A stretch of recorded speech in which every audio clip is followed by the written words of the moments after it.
François Bon, Balzac roman, c'est un voyage, c'est une enquête, c'est des lectures.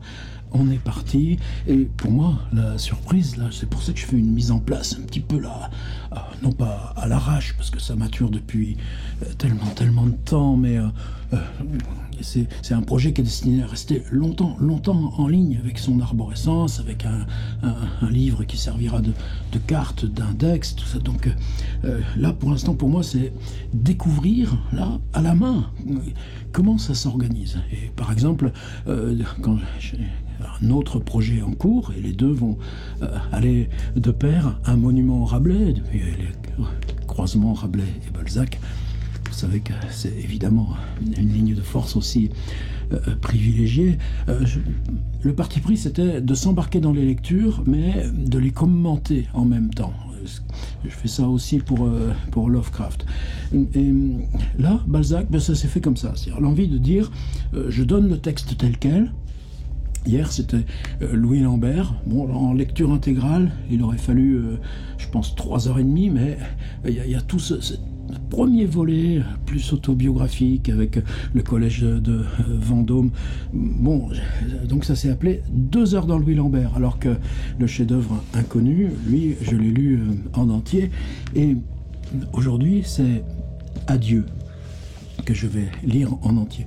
Et donc, on est parti comme ça, c'est-à-dire qu'il y aura une rubrique de vidéos qui sera les présentations, les voyages, les enquêtes, et puis une autre partie qui sera uniquement les lectures, et j'exporte en même temps les fichiers audio seuls pour les télécharger. Bon, tout ça se met en place. Adieu.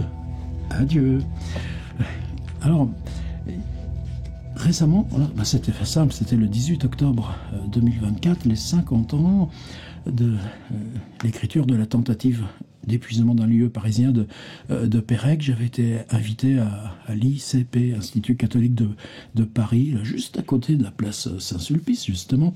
Et j'avais parlé d'espèce d'espace à des étudiantes, invités par un ami, Pepe Cavallari, qui est responsable là, du département humanité numérique, principalement. Et les étudiants ayant d'ailleurs eux-mêmes fait des exercices avec leur téléphone dans le même quartier. Et puis, donc, il y avait des licences, des masters. Et à la fin, on s'est retrouvés à discuter avec une petite équipe de 3-4 étudiants masters.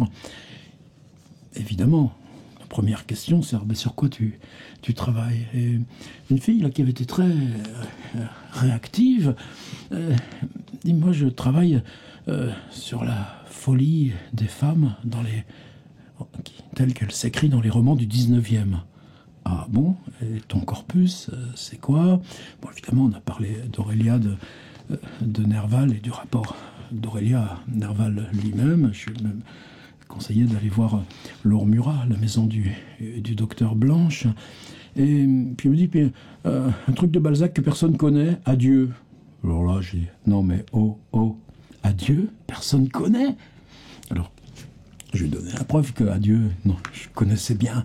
Qu'est-ce que ça veut dire? Ça veut dire que tu vis depuis tellement longtemps, et c'est cette petite poignée de textes, c'est des textes tendus, noués, mais qui donnent en gros cette espèce de noyau en fusion aux grandes périphéries de l'œuvre, comme Cousine Bête, Cousin Ponce, Illusion perdue, Splendeur et misère, et tout ça. Mais ces textes-là, pour moi, c'est justement ceux qui ici vont aussi ancrer, fonder le voyage. Et elle était un peu surprise de dire, ah ouais, généralement les gens, non, mais c'est pas les gens, mais tous ceux qui aiment Balzac, comment ils ne connaîtraient pas Adieu. Alors Adieu, bon, j'ai pas encore idée de combien ça va me demander à lire. Je pense 70 minutes, c'est une bonne cinquantaine de pages, en tout cas, ouais, 1h20, disons, et là, il va falloir se préparer, c'est physique, et c'est ça, moi, c'est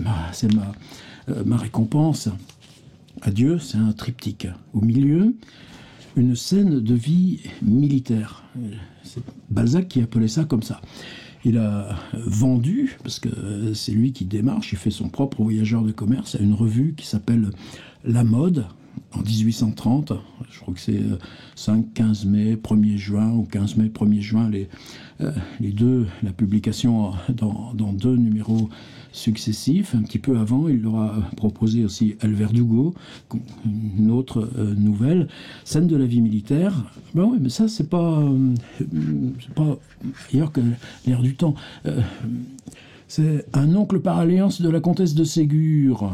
Elle, vous connaissez, ben lui il s'appelle aussi Ségur, mais c'est le seul lien très distant qu'ils ont. Mais il était général d'armée de Napoléon. Et en 1824, il publie une histoire des guerres de la grande armée de en 1814. Et ce livre-là sur l'histoire de la grande armée de Napoléon, publié 10 ans d'après par quelqu'un qui en a été partie prenante, mais en tant que général aussi des stratégies, et puis de tout ce qui a échappé. Et puis, au milieu, il y a bien sûr la déconfiture de la campagne de Russie. Et comme épisode évidemment marquant, la traversée de la Bérésina. Alors, livre livre massif, qui a énorme succès. Qu'est-ce qui fait le romancier? Eh bien, tu prends un petit point, là, et pour Balzac, scène de la vie militaire, c'est pluriel, il pourrait y en avoir d'autres.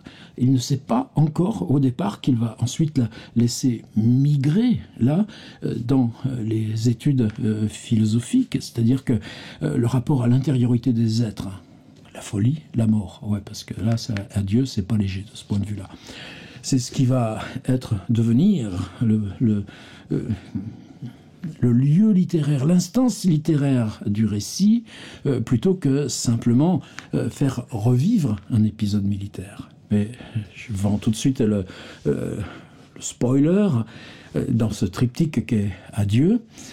C'est la 3e partie, c'est-à-dire, puisqu'il est question de folie, on va refaire dans le paysage bien apprivoisé, domestiqué de la forêt de Saint-Germain-en-Laye, pour que le personnage central, Stéphanie, comtesse de Vendières, retrouve la raison, soit mise en état de choc. Et l'état de choc, c'est qu'elle va se retrouver immergée, au débeauté, au sortir de cette calèche là, qui un matin à l'aube l'emmène tout rideau fermé, sur une reconstitution là du paysage et de la traversée de la Bérésina. Je vous en dis pas plus.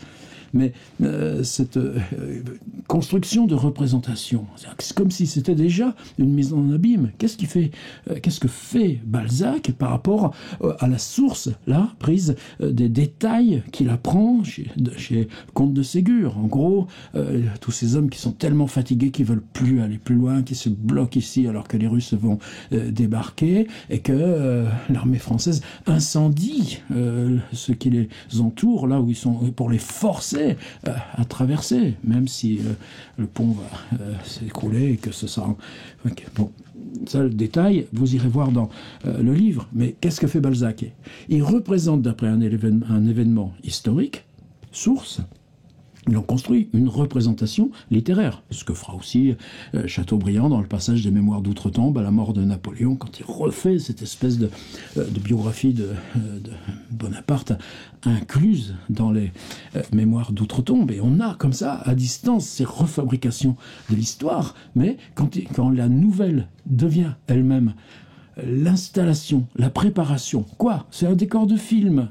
Ah ouais, ben, film, c'est pas encore tout à fait l'idée pour eux. Mais c'est comment on transforme le réel pour en faire une représentation. Mais c'est une mise en abîme, mais avec une instance prise dans le réel même de ce que fait le récit, ou par rapport à l'événement historique, l'instance littéraire fabrique à l'intérieur de vous cette illusion de réel. Et là, Adieu, c'est quelque chose totalement unique dans le texte de Balzac. Alors voilà, comme ça je vous ai parlé dans ce triptyque du milieu. Je vous ai donné un petit goût de la 3e partie qui moi, me fascine littéralement. C'est pas parce que ça me fascine que ça doit vous fasciner vous, mais c'est le plaisir du littéraire aussi. Qu'est-ce qui s'invente? Qu'est-ce qui fait que ça... Et ben, il y a l'ouverture. Et vous allez voir que l'ouverture, elle est en tant que telle je dirais, un texte qui pourrait valoir en lui-même. C'est-à-dire, on est perdu dans une forêt, ça c'est Dante, et dans cette forêt, on découvre une maison, donc le lieu, la maison, la ruine, tout ça va devenir théâtre en soi-même, et une fois qu'on a construit, et se perdre, et la ruine, la grille de fer forgé, les deux personnages qui sont là, apparaît cette femme prisonnière de sa folie. Et là, la façon, qu'est-ce qu'on peut dire du personnage? Rien. Elle va rester loin. Elle va être en plus terrorisée.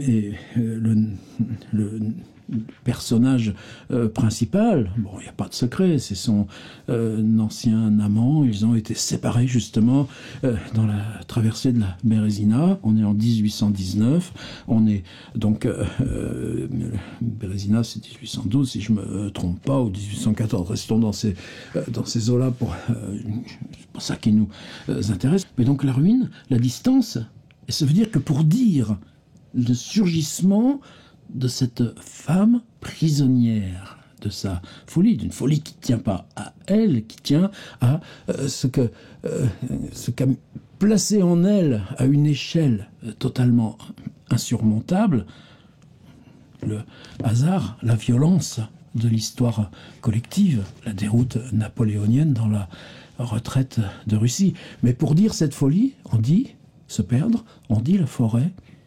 Vous allez voir, il y a un paysage, il y a un orage. C'est une des rares fois où Balzac, parce qu'il faut cheminer lentement vers ce surgissement, amène et fait exister ce qui est simplement un paysage. Et là, grande révérence. C'est là où on sent qu'avec Balzac, la littérature bifurque, tout simplement. Et où elle est, cette forêt? Il le dit. Il dit l'île Adam, et il précise il y a le chemin de Cassan. Bon, vous ouvrez Google Maps, vous verrez que l'île Adam, alors on est au-dessus, là, vers Beaumont-sur-Oise, c'est-à-dire, vous savez, il y a Pontoise, etc. L'Oise qui fait ses boucles jusqu'à Compiègne. Et là, c'est une zone qui reste encore totalement boisée. La forêt est là, massive, impénétrable. C'est l'île Adam. Les parents de Balzac à l'époque habitaient Villeparisis, ce qui est plutôt entre Saint-Denis et Roissy, si je ne me trompe pas, dans ces coins-là. Il y a un ami de la famille qui s'appelle Villers-le-Faille, que, disons, un vieux débris d'avant la Révolution, mais Balzac, il en fera un tel usage de ces vieux galants, moitié prêtres défroqués, tout ça, qui vit là en concubinage, mais il vit dans une jolie maison. Et si vous allez, donc si vous vous rendez en suivant l'Oise à 30 km de Paris, dans cette ville qui s'appelle l'île Adam, alors évidemment maintenant la métropole a tout mangé. On est là dans les franges de la mégalopole, c'est-à-dire à Cassan, il y a un rond-point. Il y a un parc municipal, justement, c'est toujours le parc de Cassan, là où habitait Villers-la-Faille. Et puis, commence la forêt au-delà. Pourquoi c'est important? Parce que ce Villers-la-Faille était un ami du père de Balzac. Alors, reprenons. C'est que Balzac, les premières années, mis en nourrice à Saint-Cyr-sur-Loire, parce que la mère attend le frère là, dont le père c'est monsieur de Margonne, de Châtelain de Sachet, tout ça. Donc l'enfant un peu rejeté.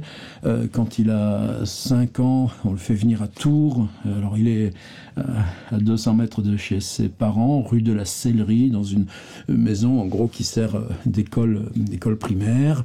À 8 ans, on l'envoie dans ce collège à Vendôme, le collège là où tout est détaillé dans Louis Lambert, où il se fera éjecter pour ses 14 ans. Louis Lambert, là, lui ayant 14 ans, Louis Lambert avait 2 ans de plus, mais pendant 2 ans, il y a ça c'est le thème de Louis Lambert. Et donc Balzac, là, va péniblement aller jusqu'à ce qui est pour nous l'instance du bac. Ensuite, il y a ce que Roger Pierrot nomme la basoche, c'est-à-dire tu t'inities au droit. Bah oui, parce que la pression paternelle, elle est quoi? D'en faire un clerc de notaire. Ah ouais, t'as 17 ans, allez, on te met dans une étude de notaire, et puis justement, t'as ton petit vernis de droit, tant mieux. Et puis, tu sais, si on te trouve un mariage avec une dot, eh bien, tu peux l'acheter, l'étude de notaire. Et le père dit ça, planter la famille. Ben Balzac, là, lui, va tourner le dos et ça sera un épisode de confrontation très violente avec le père. On y reviendra sans doute plusieurs fois. Il y a une espèce de pacte. Disons, il va dépenser en gros, je crois, 300 un budget. On a l'équivalent, mais ça, on ira voir. Il ne faut pas tout manger tout de suite. Dans La peau de chagrin, on voit comment vit le Raphaël. Comment on vit pauvre à Paris, dans une petite chambre au 3e étage, là. Eh ben, rue Lesdiguières, où on a ses achats de bois, où on a les factures de ce qu'il mange, c'est pas beaucoup. Son père lui a donné 2 ans. Il va écrire un drame, Cromwell, un échec, mais évidemment, tu t'improvises pas à écrire un génie comme ça tombe pas du ciel. C'est ce labeur de Balzac aussi, qui pour nous est une leçon, un objet d'étude permanent. Et la famille, compromis, dit non, on va dire que t'es parti dans le sud à un moment donné.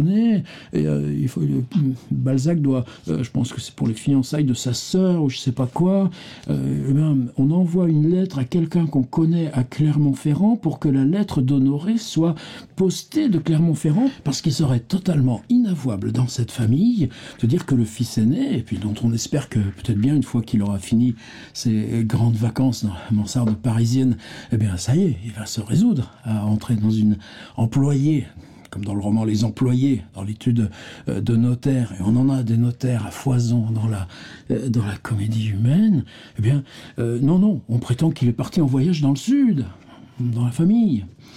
Et là, ce Villers-la-Faille, ami du père, il joue la balance, c'est-à-dire lui, donc là dans ce parc de Cassan, je crois que tout ça maintenant est plus ou moins démoli.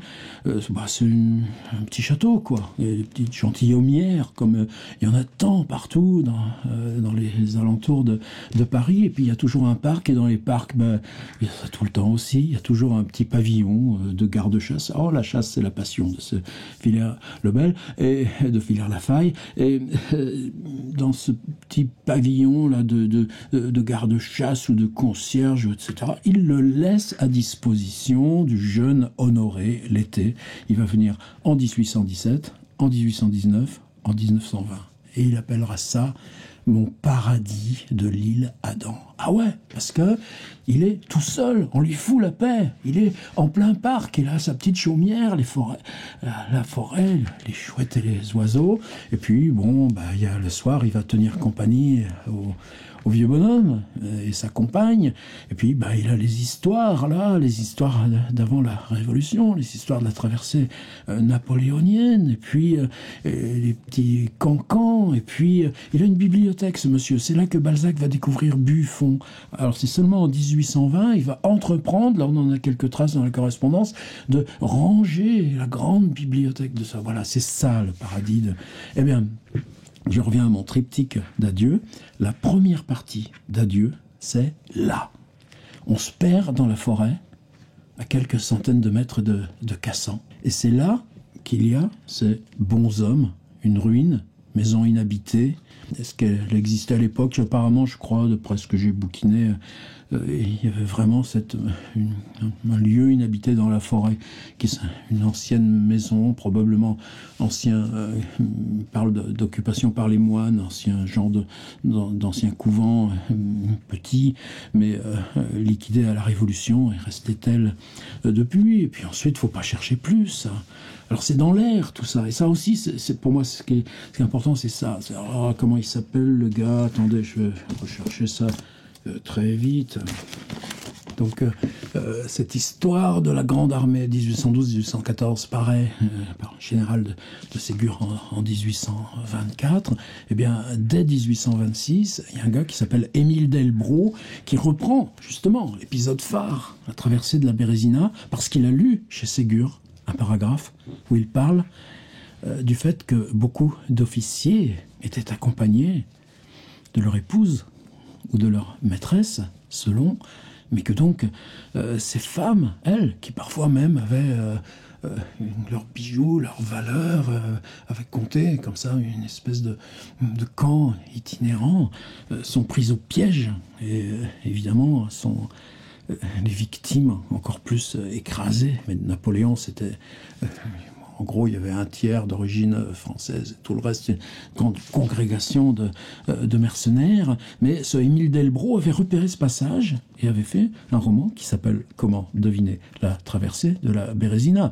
Donc en 1830, 4 ans après, alors est-ce qu'il faut dire, c'est les sources, il s'est inspiré, il a copié, on s'en fout de ça. Tu comprends, c'est dans l'air. Ça, il y a des choses, pour ça que j'aime beaucoup, moi, quand on travaille sur Bob Dylan et le mouvement folk, ou même Keith Richards par rapport au blues, il dit c'est dans l'air et tu l'attrapes, et toi tu le rejoues, tu rejoues ça comme du Bach. Eh bien, dans les scènes de la vie militaire de Balzac, il y avait ça. Simplement, la surprise, c'est que il y a la traversée de la Bérésina, l'épisode, si j'ai 1h et quelques, 1h20, vous verrez qu'il y a l'épisode central, militaire, et c'est, oh, quel tableau, on dirait du Jéricho, tout ça c'est les mêmes périodes aussi, c'est ces mêmes modes de représentation, ça fait quasiment la moitié du volume du texte, mais il y a cette introduction, cette première partie du triptyque, où Balzac, en 1830, et l'épisode qui est censé se passer en 1819, là, à tenir à 2 mains la grille des bons hommes, la maison en ruine, parce qu'on s'est perdu dans la forêt de Saint-Germain en 1819, l'été 1819, Balzac, qui a 20 ans, c'est avant de partir là pour l'année dans la mansarde de la rue Lesdiguières, eh bien, il y est pendant 5 ou 6 semaines. Chez ce Villers-la-Faille. En 1820, il reviendra. Donc, et si tu m'aimes aussi le temps, et vous verrez que tout à la fin du triptyque, dans cet épisode qui le conclut, et évidemment, on est dans le tragique 19e. Balzac, il a même un ami de Montalet, je sais pas quoi, qui se suicide juste là, dans ce mois de mai 1830, juste au moment de d'un petit peu quelques semaines avant la parution. Si ça se trouve, ça a aussi contribué là, à ce règlement. Eh bien, le suicide du Philippe de Sucy, le héros là de l'histoire avec sa Stéphanie, et c'est aussi en 1830. C'est-à-dire, on part de Balzac lui-même, dans la forêt de l'Isle-Adam, dans ce moment de sa vie, mais qui est une telle charnière, et en 1830, la fin du récit, alors même qu'on le publie la même semaine. Voilà un petit peu tout ça. Alors il y a d'autres curiosités, par exemple, ce sera les contes philosophiques, qui première fois que ce sera honoré de Balzac. Et c'est la même année, 1830. Mais dans la mode, ce sera la dernière nouvelle, Adieu, à être signée Honoré Balzac, sans le de. Mais tout ça, on y reviendra aussi. Voilà, petite approche d'adieu pour accompagner la lecture. Ici même, je vais me préparer. Et tout ça, les deux arrivent en ligne, ensemble. Ça commence à être bien, non, notre affaire ?